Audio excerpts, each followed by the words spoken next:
అప్పుడు దేవుడు అంటూ ఉన్నాడు, let us make man in our image and likeness, మన స్వరూపమందు మన పోలిక చొప్పున నరులను చేయుదాము, and let them dominate over the fish of the sea and over the birds of the heaven and over the cattle and over the earth and over every creeping things that creeps on the earth. వాళ్ళు సముద్రపు చేపలను ఆకాశ పక్షులను అలాగే ప్రాణము కలిగినటువంటి వాటిని అన్నిటినీ వాళ్ళు ఏలుదురుగాక అని పలికి ఉన్నారు. And then if we see on the 28th verse, ఆ తర్వాత 28వ వచనములో గనుక చూస్తే, and God blessed them, దేవుడు వారిని ఆశీర్వదించెను. and God said to them, దేవుడు వారితో ఏమన్నారంటే, be fruitful మీరు ఫలించండి, and multiply, అభివృద్ధి చెందండి, and fill the earth, విస్తరించి భూమిని నింపండి, and subdue it.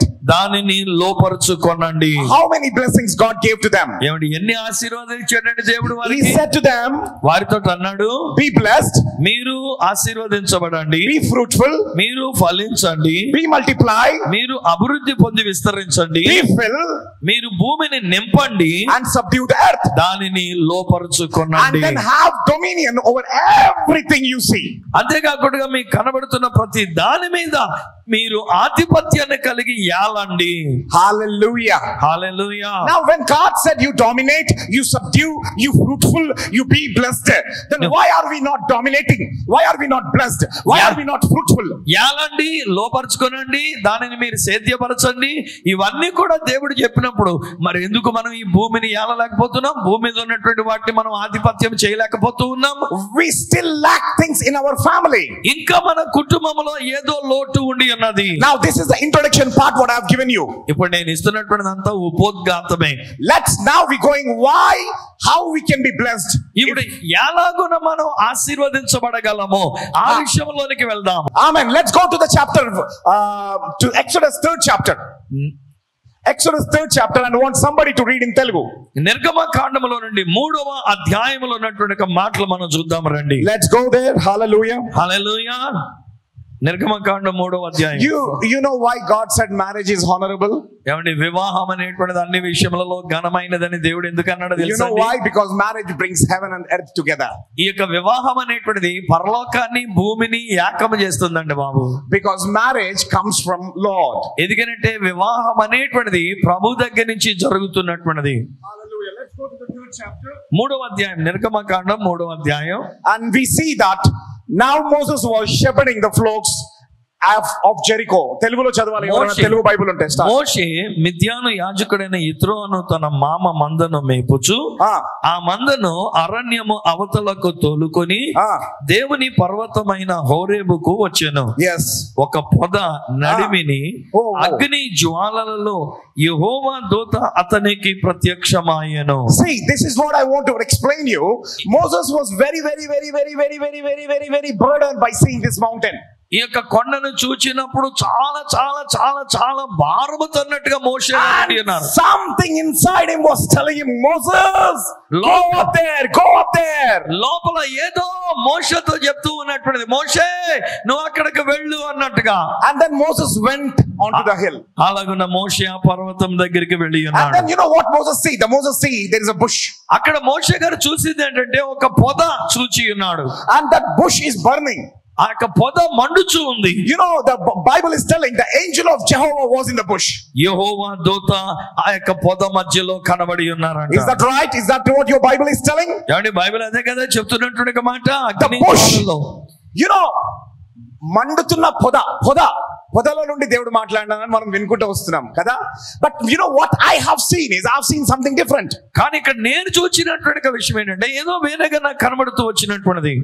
So Moses went to the mountain. మోషే గారు ఆ పర్వతం దగ్గరికి వెళ్ళారు. And he saw the bush. అక్కడ ఆ పొదను చూచి ఉన్నారు. But Bible is telling bush means curse. The Bible is telling, in the Bible we see that the bush is curse. ఈ యొక్క పొద అది శాపగ్రస్తమైనటువంటిదని బైబిల్లో చూస్తూ ఉన్నాము. In 3rd chapter, I think it's somewhere written down. Genesis 3rd chapter 17 to 19, if you read that, it says, 3వ అధ్యాయంలో గనుక మనం చూసినట్లయితే 17వ వచనం దగ్గర నుంచి 19వ వచనం వరకు ఉన్న మాటలు ఏమంటాడంటే, bush is curse. నీవు నీ భార్య మాట విని తినవద్దని నీకు ఆజ్ఞాపించిన వృక్ష ఫలములు తింటివి గనుక నీ నిమిత్తము నేల శపింపబడి ఉన్నది, అది మొండ్ల తుప్పలను గచ్చ పొదలను నీకు మొలిపించును. So according to the Bible, bush means curse. అంటే బైబిల్ ప్రకారంగా నేను చూసి ఏమంటారంటే పొద, అది శపింపబడినటువంటి ఒక పొద. And then how angel of God is talking from the bush to the Moses. చూడండి, పొద అనేటువంటిదేమో శపింపబడినటువంటిదై ఉంటుండగా ఆ పొద నడిమిలో నుండి యెహోవా దూత మోషేతో మాట్లాడుతున్నాడు. ఎలా సాధ్యం ఇది? Can God talk to you from curse? ఏమండి, శాపములో నుండి దేవుడు నీతో మాట్లాడతాడా? So you know what I learned, the Holy Spirit God told me is, పరిశుద్ధాత్మ దేవుడు నాకు నేర్పించిన విషయం ఏమనగా, Moses went on to the mountain. మోషే గారు పర్వతం దగ్గరికి వెళ్ళారు. And then there is something he was seeing burning. అక్కడ ఒక పొద మండుచున్నట్లుగా చూచాడు. But he couldn't see the angel of God in the burning bush.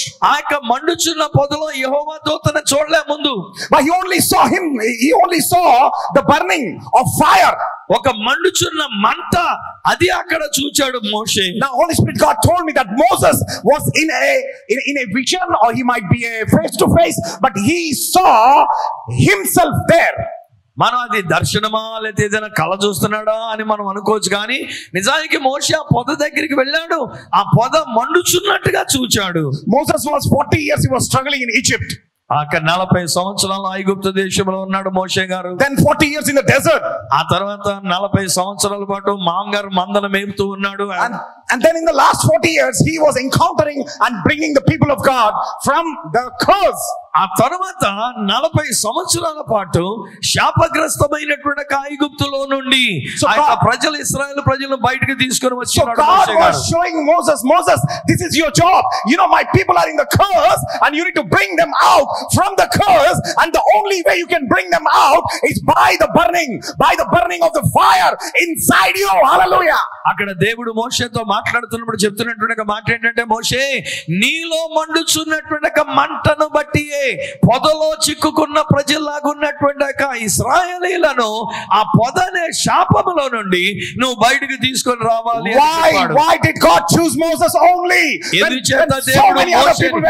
ఎందుచేత దేవుడు మోషేని మాత్రమే ఎన్నిక చేసుకున్నాడు అనేక మంది ఉంటుండగా? Because Moses was always zeal about Israelites. You know, there was a fight and he went and killed somebody. ఏం చేద్దానంటే దేవుడు ఈ మోషే గారు అక్కడ ఒక ఇద్దరు పోరాడుతుంటే వెళ్ళి వాళ్ళు అక్కడ చంపేశాడు. You know, Moses was always a zeal. He was having a zeal to do something for the Israelites. ఇశ్రాయేలీల పక్షముగా ఏదో చేయాలి అనే తపన మోషే గారు కలిగి ఉన్నారు. He was having the desire to work for the God. దేవుని కొరకు పని చేయడానికైన ఆశ కలిగి ఉన్నవాడు. He was having the desire to live for God. దేవుని కొరకు జీవించాలనే ఆశ కలిగిన వాడు. He has only one desire, that anyhow he need to reach to the God. ఎలాగైనా దేవుని దగ్గరికి వెళ్ళాలనే కోరిక కలిగిన వాడు. He was burning with that fire. ఆ మంట ఆయనలో మండుచు ఉన్నది. In the fire, he was burning with the fire inside him, that he needs to reach to the presence of the God. తన లోపల మంట అనేటువంటిది మండుతుంది గనుకనే ఆ పొద దగ్గరికి వెళ్ళాడు. Oh, God saw him, Moses burning, and God saw him, and God decided, this guy is burning, let me use him to bring Israelites out of Egypt. Hallelujah. ఆయన లోపల మంట అనేటువంటిది మండుతూ ఉంది గనుకనే దేవుడు ఆ మోషేని చూచి, ఇతని లోపల ఈ మంట ఉంది గనక ఇతన్ని నేను వాడుకొని నా ప్రజలను ఐగుప్తులోంచి విడిపిస్తాను అని దేవుడు అనుకొని ఉన్నాడు.